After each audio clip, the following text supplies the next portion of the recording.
Hey, hey, wizards! Guess what? It is Kieran Trollcall. I'm Kieran Trollcall, Kieran Ashhammer, and I am here once again for the Wizard101 Dual School Fire and Storm walkthrough.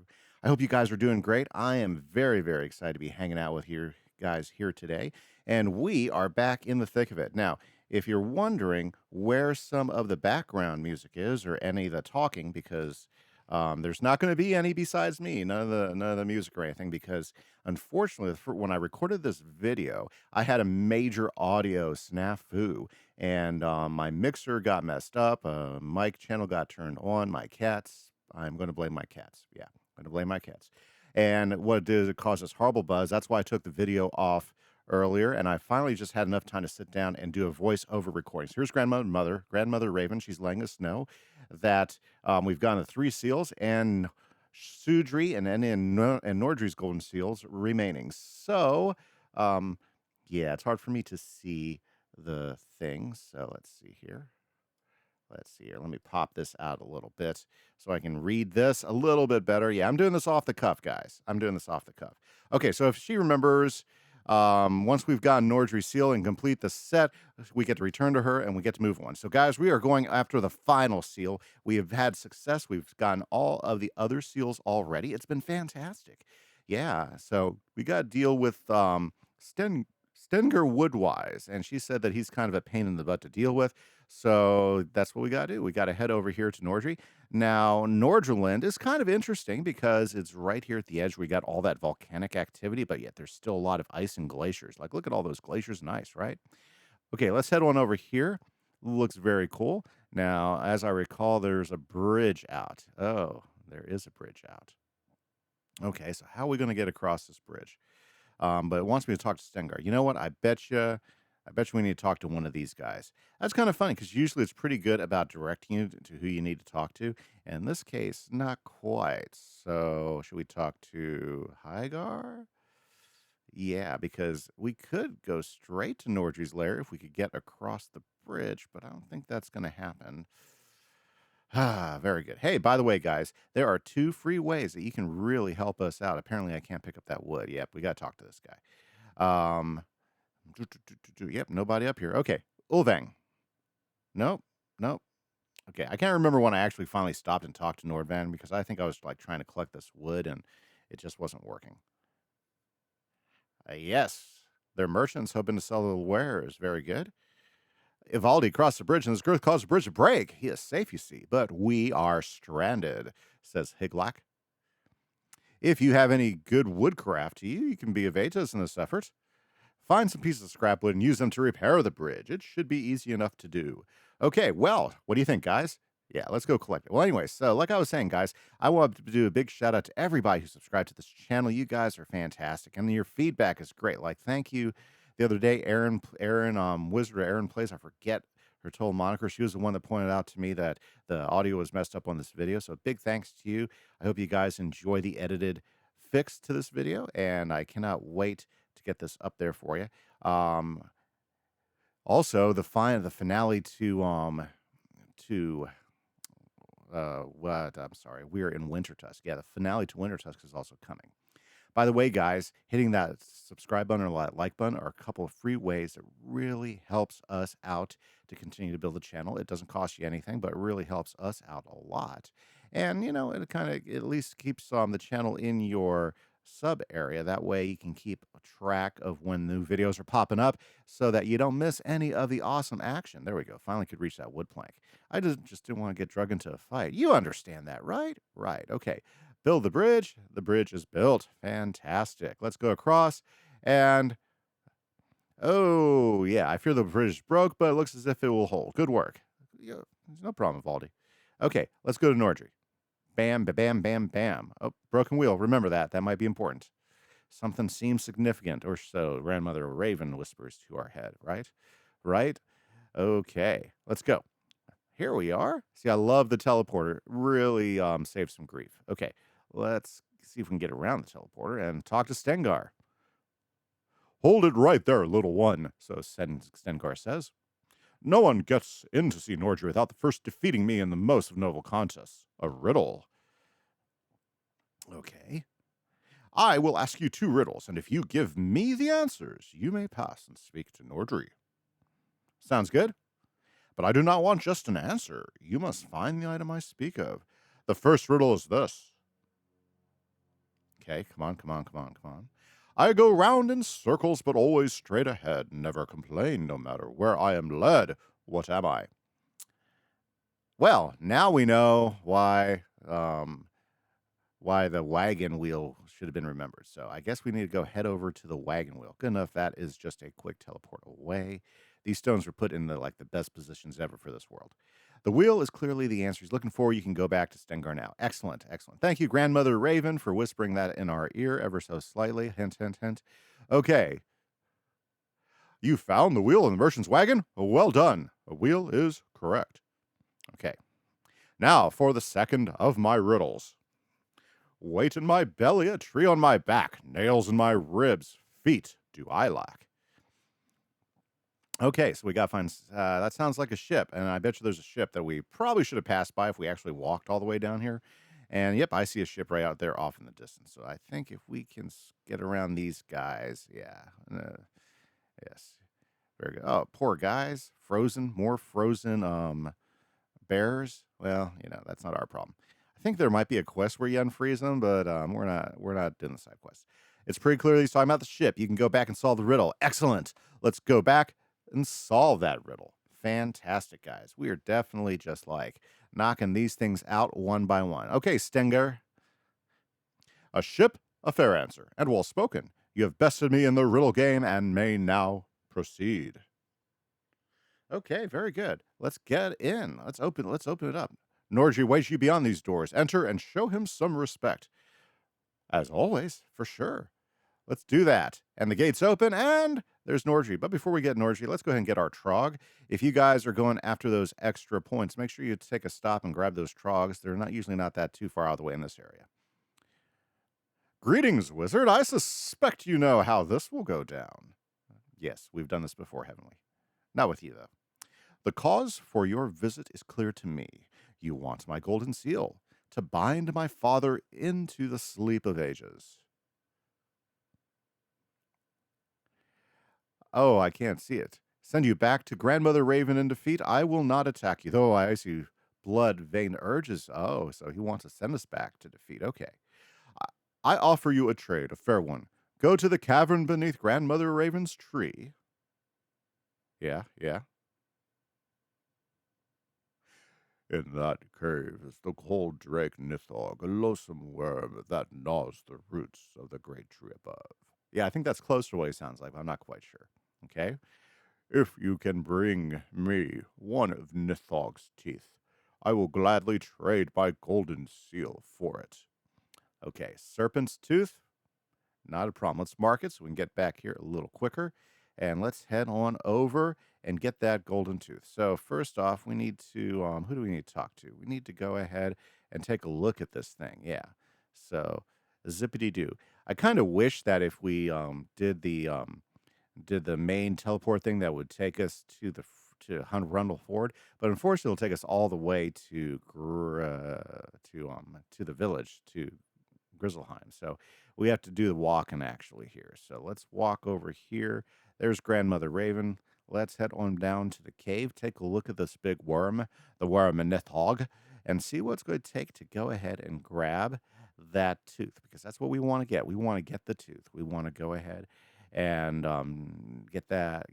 But I guess it depends. I think we might have to do a throwdown fight in this one. It's a dungeon, so there's a good chance of it.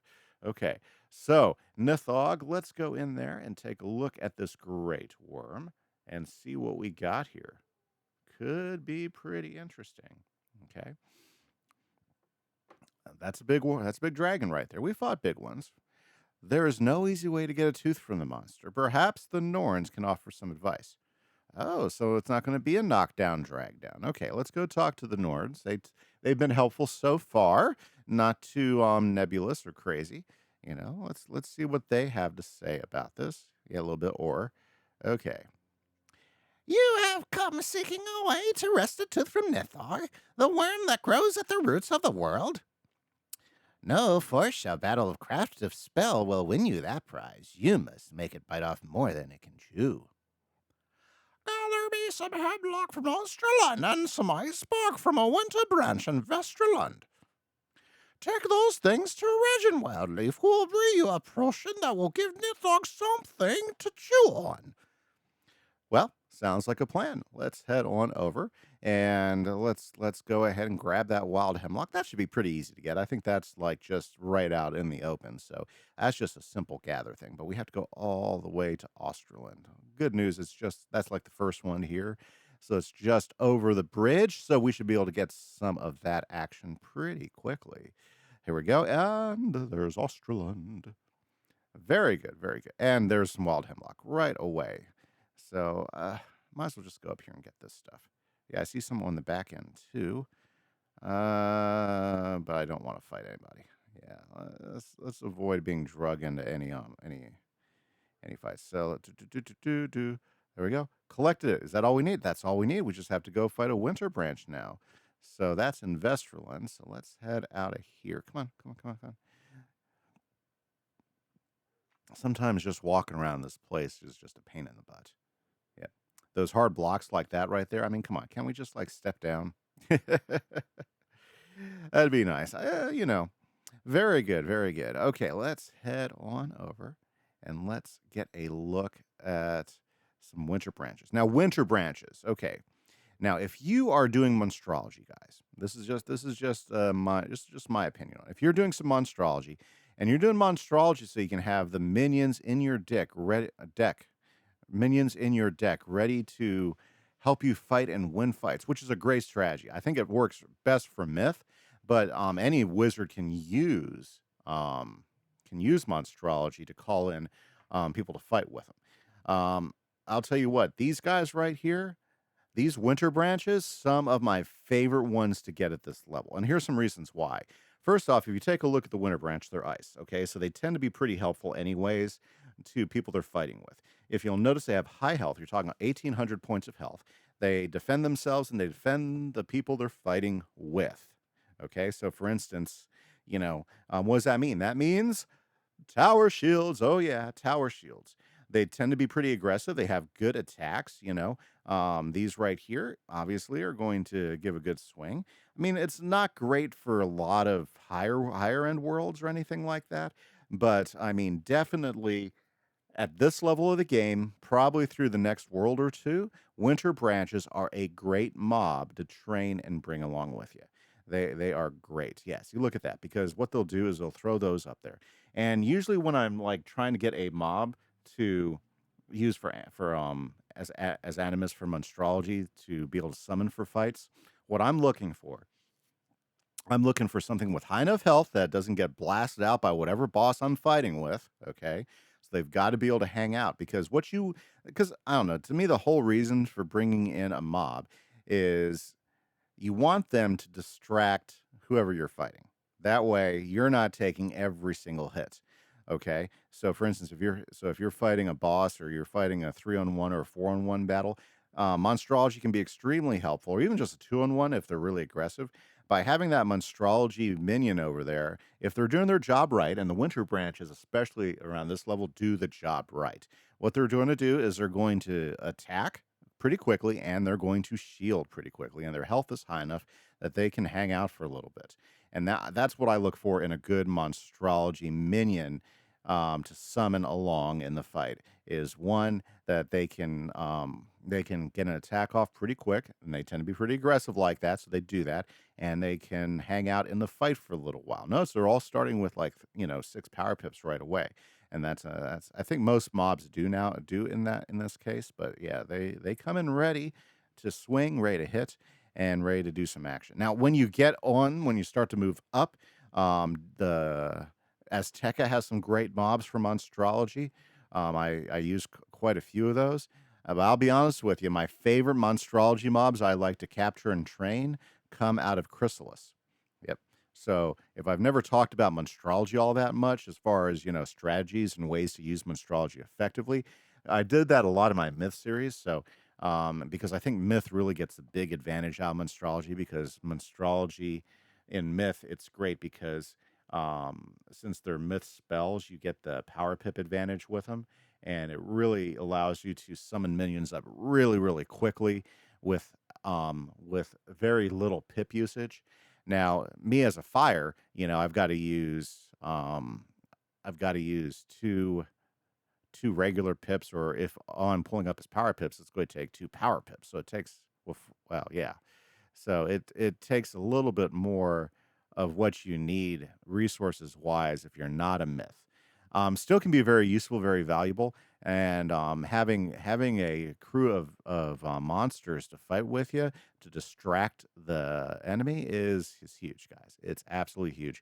Makes the game a lot easier to deal with, and especially in those critical fights where you got to distract that boss or that mob from like slinging something at you every 30 seconds or every round. It's really it's really a great strategy to have in your back pocket. Okay, and there he goes. Very good. You know, now some people are going to say, you're doing it wrong if you don't have your deck set up right. Well, part of this game that I love about this game is that there are so many ways to play it. You can set that deck up any which way you want. You can make it very defensive focused. You can make it very offensive focused. You can slim it down to like a 7-card deck where you use the same stuff over and over again, which is not a bad way to play. I think it's kind of a boring way to play. I'll be honest with you, and it doesn't always bode well. And sometimes that deck works really well, and sometimes that deck doesn't work really well because it really depends on the bosses and what they throw at you right away, because they can still wipe you out before you get a spell out depending on where you're at. So those are always things to consider, but there's lots of different ways you can run your deck. And sometimes it doesn't matter how thin your deck is. Oh, here we go. A potion to give Nithog a toothache? I'll need some wild hemlock and some ice bark from a winter branch. What's that? You already have them? I would ask how you knew, but it's probably the Norns that sent you. Let me mix that up for you. Regin blends the ingredients into a salve and gives it to you in a small wooden bowl. Just smear this on the roots that worm chews and wait. Do not get any of the salve on yourself. Huh. Oh, yeah, sorry. We're just going to buzz through that. That's a side quest he just nailed us with before we could get away. I'll tell you what. Let's throw the side quest in the back, and I don't know, maybe someday we'll come back to the side quest with this wizard. But again, the whole focus of this particular thing is we're only doing main quests, except for school-based quests or side quests that involve getting extra training points. Yeah, those are the only side quests we're focusing on with this wizard. Okay, let's hop on in here, and let's take on Nithog. Well, actually, it's not really taking on Nithog. Let's get his tooth. You smear a little of the salve on the root and wait for Nithog to chew on it. In a few moments, the great worm gnaws the root, groans, something white clatters to the floor. It's a tooth. You collect it from the ground. Excellent, we got ourselves a tooth. Let's go talk to Nordry. In fact, there's a quicker way to Nordry if I remember. That's right. I think if I just go ahead and I obviously at this point in the video I forgot that I tagged this place. Watch, I'm going to remember here in a moment. It's going to happen. It's going to happen. Trust me. I'm not going to want to walk all the way over there. I'm not even going to get most of the way over there. There we go. Now I remember. Teleport to Nordry. Here he is. Let's go. That was fast. You should have bargained for more, I suspect. I stand by my word. Here is your golden seal. Take it and trouble me no further. And there we go. Be warned. It is not the last time our paths will cross. Fantastic, guys. And just like that, we have done it. Guys, this is Kieran Ashhammer for the Dual School Fire and Storm walkthrough. Hit that like button, hit that subscribe button. Thank you so much for your patience. I hope you enjoy this version of the video more with actual sound that doesn't sound terrible. Catch you guys later. Bye-bye.